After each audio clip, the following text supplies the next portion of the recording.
YouTube, welcome to another video where we're gonna see the HomePod if it's got any better in the year 2021. So in the box we had the HomePod and the power cord. Other than that, you get a little paperwork with literature in it and an Apple sticker as you expect. We got this for around 15k during a sale at Flipkart. It's kind of worth it, which I'll explain to you in a bit.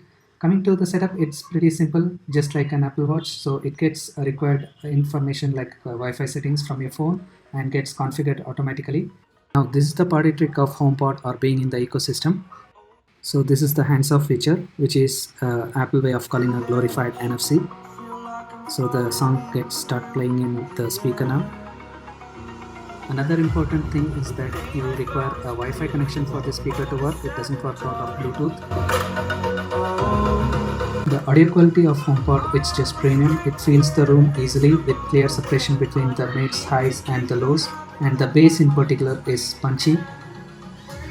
And with spatial awareness technology, it scans your room with the sound and it fills the right places, so you don't get a dead spot in the room, so which is a good feature. And while you're leaving the room, you can take the music back with you. So this works on YouTube, Apple Music or any other music streaming service like Spotify also, so which is a nifty feature, I would say.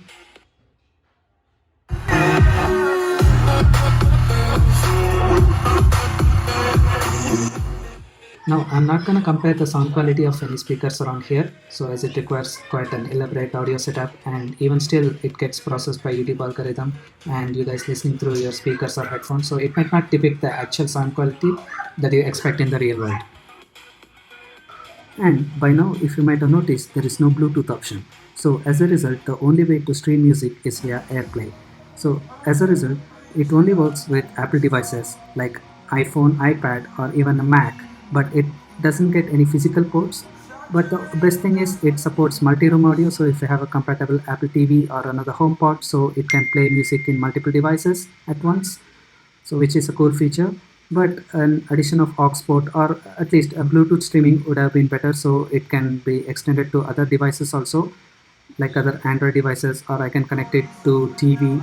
So these kind of features we can't expect with this. Now let's see its competitors, shall we? Hey Google, turn on Bluetooth pairing. Sure. To connect, open Bluetooth settings and look for the device called Living Room Speaker.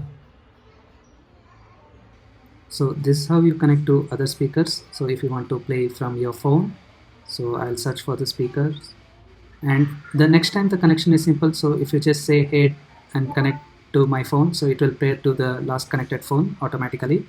So right now let's play music to test.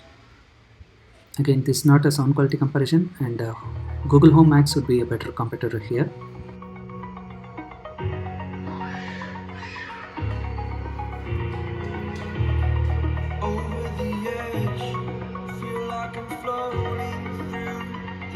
Hey Google, disconnect my phone.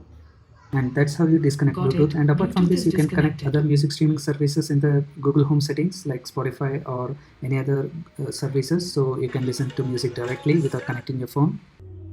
Now it's the same story with, so you can connect it through the same commands and you can check the audio quality. So this is the Harman Kardon Allure, so which is a pretty good speaker which has a pretty good bass.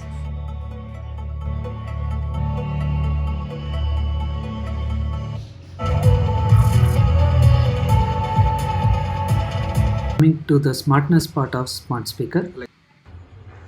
What's that notification? One new notification from Amazon Shopping. A shipment including car charger is due to arrive today. Hey Google, good morning. Good afternoon, Amir Taraj. The time is 12:27 p.m.